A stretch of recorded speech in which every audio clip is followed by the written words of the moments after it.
मार्कंडेय जी ने कहा, हे पितामह ब्रह्मा जी, जो इस जगत में अत्यंत गोपनीय तथा मनुष्यों की सब प्रकार से रक्षा करने वाला है और जो अब तक आपने किसी के सामने प्रकट नहीं किया, ऐसा कोई उपाय मुझे बतलाइए। ब्रह्मा जी बोले, महामुनि, ऐसा उपाय तो एक देवी का कवच ही है जो सबसे गोपनीय, पवित्र तथा संपूर्ण प्राणियों का उपकार करने वाला है। हे ब्राह्मण, उसे सुनिए। देवी की 9 मूर्तियां हैं जिन्हें नवदुर्गा कहते हैं, जिनके अलग अलग नाम हैं। प्रथम शैलपुत्री, द्वितीय मूर्ति का नाम ब्रह्मचारिणी है, तृतीय मूर्ति चंद्रघंटा कहलाती है, चौथी मूर्ति को कुसमांडा कहते हैं, पांचवी दुर्गा का नाम स्कंद माता कहा जाता है, देवी के छठे रूप को कात्यायनी कहते हैं, सातवीं कालरात्रि और आठवीं मूर्ति को महागौरी के नाम से जाना जाता है। नवी दुर्गा का नाम सिद्धदात्री है। ये सब नाम सर्वज्ञ वेद भगवान के द्वारा ही प्रतिपादित हुए हैं। जो मनुष्य अग्नि में जल रहा हो, रणभूमि में शत्रुओं से घिर गया हो, विषम संकट में फंस गया हो तथा इस प्रकार भय से आतुर होकर जो भगवती दुर्गा की शरण में प्राप्त हो, तो उसका कभी भी अशुभ नहीं होता। युद्ध के समय संकट में पड़ने पर भी उसके ऊपर कोई आपत्ति नहीं दिखाई देती। उसे शोक, दुख और भय नहीं होते। जिन्होंने भक्तिपूर्वक देवी का चिंतन किया है, उसका निश्चय ही अभ्युदय होता है। देवेश्वरी, जो तुम्हारे स्मरण करते हैं, उनकी तुम निसंदेह रक्षा करती हो। चामुंडा देवी प्रेत पर चढ़ी हैं।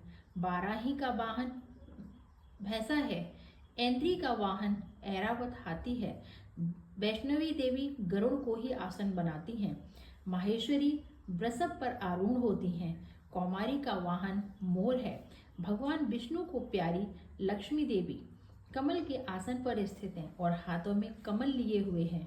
वृषभ पर आरूढ़ ईश्वरी देवी ने श्वेत रूप धारण कर रखा है। ब्राह्मी देवी हंस पर बैठी हुई हैं और सब प्रकार के आभूषणों से विभूषित हैं।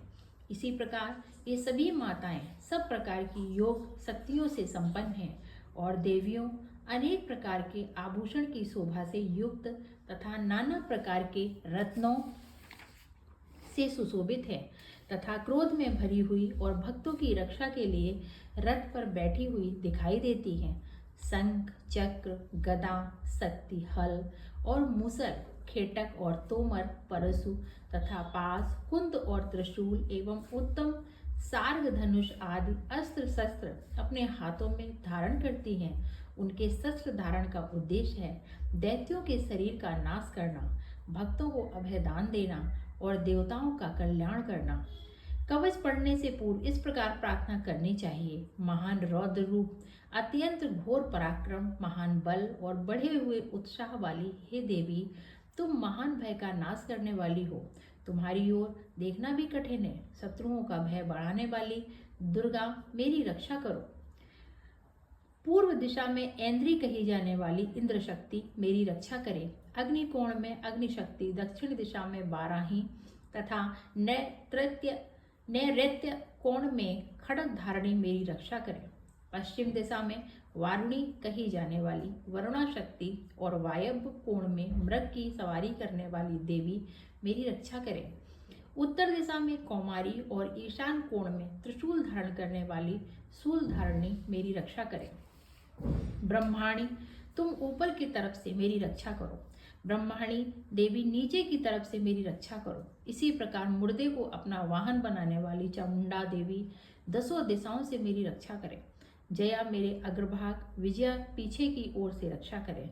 वाम भाग में अजिता और दक्षिण भाग में अपराजिता रक्षा करें।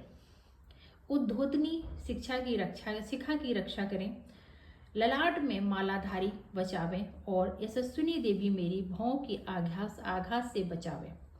भौं के बीच में त्रिनेत्रा और नासिका की यम घंटा देवी रक्षा करें। दोनों नेत्रों के मध्य भाग में शंखिनी और कानों में द्वारवासिनी रक्षा करें।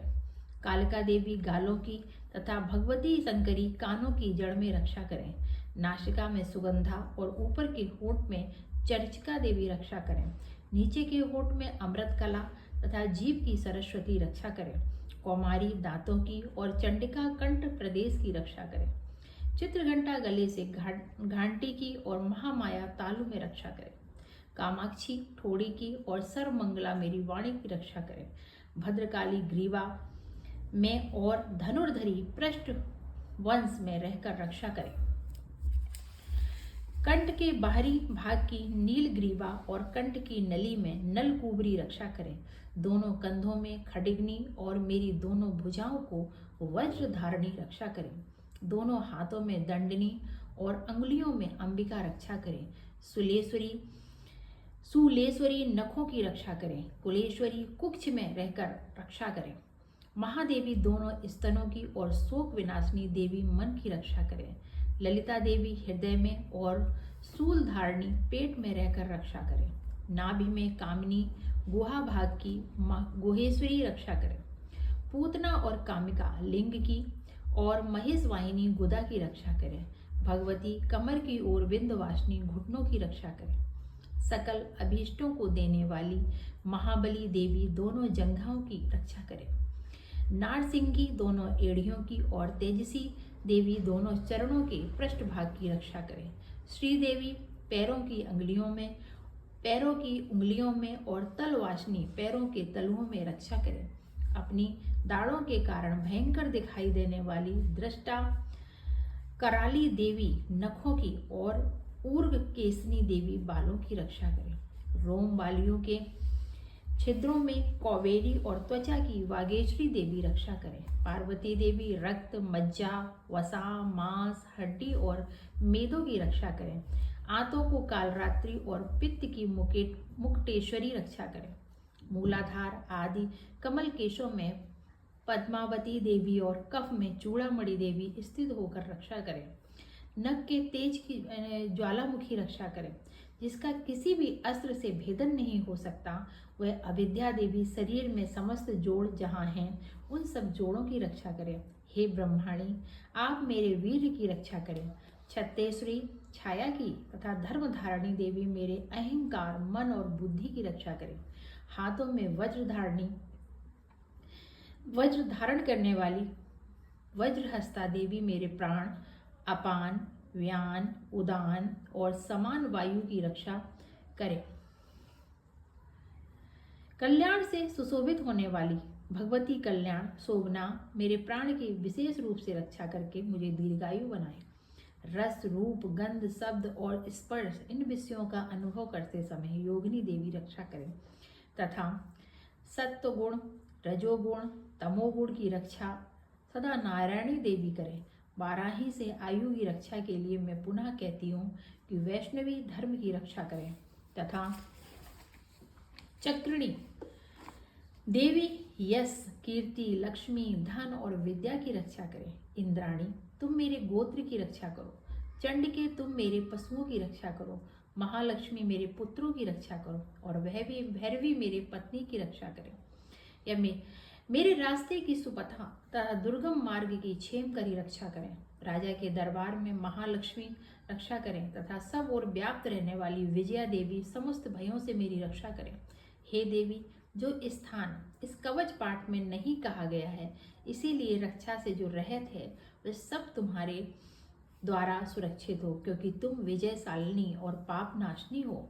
यदि अपने शरीर का भला चाहे तो मनुष्य बिना कवच के कहीं एक पग भी जय विजय का पाठ करके ही यात्रा करे। नित्य कवच के पाठ द्वारा सब ओर से सुरक्षित मनुष्य जहाँ जहाँ भी जाता है वहाँ उसे धन लाभ होता है तथा सारी कामनाओं की सिद्धि वाली विजय की प्राप्ति होती है। वह जिस अभीष्ट वस्तु का चिंतन करता है उसको निश्चय ही प्राप्त करता है। वह पुरुष इस पृथ्वी पर तुलना रहित महान ऐश्वर्य का भागी होता है। कवच से सुरक्षित मनुष्य निडर हो जाता है। संग्राम में उसको पराजय नहीं होती तथा तीनों लोकों में पूजनीय होता है। देवी का कवच देवताओं के लिए दुर्लभ है। जो प्रतिदिन नियम पूर्वक तीनों काल में श्रद्धा के साथ इसका पाठ करता है उसे देवी संपत्ति प्राप्त होती है तथा वह तीनों लोकों में कहीं पराजित नहीं होता। इतना ही नहीं, वह अकाल मृत्यु रहित 100 से अधिक वर्षों तक जीवित रहेगा। मकरी, चेचक और कुष्ठ आदि उसकी संपूर्ण व्याधियां नष्ट हो जाती हैं। कनेर, भांग, अफीम, धतूर आदि स्थावर विष, सांप और बिच्छू आदि के काटने से चढ़ा जंगम विष तथा अहफेन व सिंदूर और तेल के संयोग आदि से बनने वाला कृत्रिम विष, ये सभी प्रकार के विष दूर हो जाते हैं, उनका कोई असर नहीं होता। इस पृथ्वी पर मारण, मोहन आदि जितने भी अविचारिक प्रयोग होते हैं तथा इस प्रकार के जितने मंत्र यंत्र होते हैं, वे सब इस कवच के धारण कर लेने पर मनुष्य को देखते ही नष्ट हो जाते हैं। ये ही नहीं, पृथ्वी पर विचरने वाले ग्राम देवता, आकाशचारी देव विशेष, जल के संबंध में प्रकट होने वाले गण, उपदेश मात्र से होने वाले निम्न कोट के देवता, भूत आदि जन्म के साथ प्रकट होने वाले देवता, कुल देवता, माला, डाकनी, साकनी, अंतरिक्ष में विचरने वाले अत्यंत बलवती भयानक चुड़ैलें, ग्रह, भूत, पिशाच, यक्ष, गंधर्व, राक्षस, ब्रह्म राक्षस, बेताल, कुष्मांड और भैरव आदि अनिष्ट करने वाले देवता भी हृदय में कवच धारण किए रहने पर उस मनुष्य को देखते ही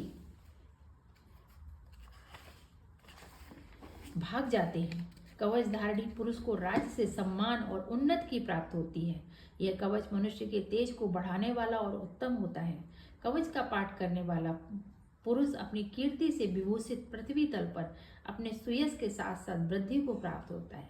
जो पहले कवच का पाठ करके उसके बाद दुर्गा सप्तशती का पाठ करता है, जो पहले कवच का पाठ करके दुर्गा सप्तशती का पाठ करता है, उसकी जब तक वन, पर्वत और काननों सहित यह पृथ्वी टिकी है, तब तक वहाँ पुत्र, पौत्र आदि संतान परंपरा बनी रहेगी। फिर देहांत होने पर वह पुरुष भगवती महामाया के प्रसाद से उस नित्य पद को प्राप्त होता है, जो देवताओं के लिए भी दुर्लभ है। यह सुंदर दिव्य रूप धारण करता है और कल्याणमय शंकर के साथ आनंद का भोग करता है। बोलिए जय विंध्यवासिनी माता की जय।